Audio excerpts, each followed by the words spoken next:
Drama serial कभी मैं कभी तुम की नेक्स्ट आने वाली एपिसोड में आप देखेंगे कि जब मुस्तफ़ा बार बार शर्जीना को फ़ोन करेगा और उसकी कॉल अटेंड नहीं करेगी शर्जीना, तो मुस्तफ़ा जाएगा शर्जीना के घर, जिस पर उसकी माँ कहेगी शर्जीना की कि मुस्तफ़ा तुमसे मिलने के लिए आया है। जिस पर कहेगी शर्जीना आप उससे कहें कि वो चला जाए क्योंकि मैं उससे मिलना नहीं चाहती हूँ। जिस पर कहेगी शर्जीना की माँ मैं कहती हूँ कि एक बार तुम उससे मिल तो लो, उसका आखिर कसूर क्या है। जिस पर शर्जीना कहेगी अगर आप चाहती हैं कि मैं यहाँ पर ना रहूँ तो मैं अपना इंतज़ाम किसी हॉस्टल में कर लूँगी। जिस पर शर्जीना की माँ कहेगी अच्छा तुम गुस्सा मत करो। बाहर खड़ा मुस्तफ़ा ये तमाम बातें सुन रहा होगा और वो कहेगी, जब शर्जीना की माँ आकर उससे कुछ कहने लगेगी तो वो कहेगा आंटी मैं अब बातें सुन चुका हूँ आप लोगों की, मैं जानता हूँ कि शर्जीना का दुख बहुत बड़ा है, लेकिन आप जानती हैं ना कि औलाद की खुशी तो मैंने भी खोई है। जिस पर एकदम से शर्जीना बोलेगी अंदर से और कहेगी कि ये तो औलाद चाहता ही नहीं था, इसने तो मुझे पहले ही दिन कह दिया था और ये खुश भी नहीं था। जिस पर उसकी माँ कहेगी शर्जीना अब तुम्हारा गुस्सा गलत है, कोई भी बाप ये नहीं चाहता कि उसकी औलाद इस दुनिया में आने से पहले ही चली जाए। जिस पर शर्जीना कहेगी अगर किसी को इस घर में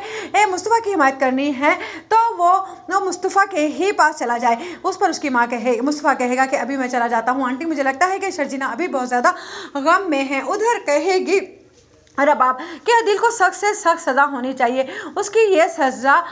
कम नहीं होनी चाहिए। और रही बात नताशा की, उसे तो सलमान ने ऐसी सज़ा दी है कि वो मुंह के बल गिर गई है, लेकिन नताशा ने भी तहिया कर लिया है कि अब वो रबाब को खुश नहीं रहने देगी। लेकिन जब उसे पता चलेगा कि अदिल जेल में है तो उसे बहुत ही ज़्यादा दुख होगा और वह कहेगी कि ये अच्छा नहीं किया, लेकिन मैं भी पूरी कोशिश करूँगी अदिल को बाहर निकलवाने की और अब उसे शादी करके दिखाऊँगी मैं रबाब को। उधर आप देखेंगे कि अदिल को जब पता चलेगा कि नताशा उससे मिलने के लिए आई है तो वो बहुत ज़्यादा खुश हो जाएगा क्योंकि उसे एक उम्मीद और एक आस की किरण नज़र आएगी। लेकिन जब नताशा के माँ बाप उससे कहेंगे कि तुम उस इंसान पर भरोसा कर रही हो जिसकी वजह से तुम्हारा घर बर्बाद होकर रह गया है और जिसने रबाब को धोखा दिया है वो तुम्हें कैसे नहीं देगा, तो रबाब की तो नताशा की आंखों से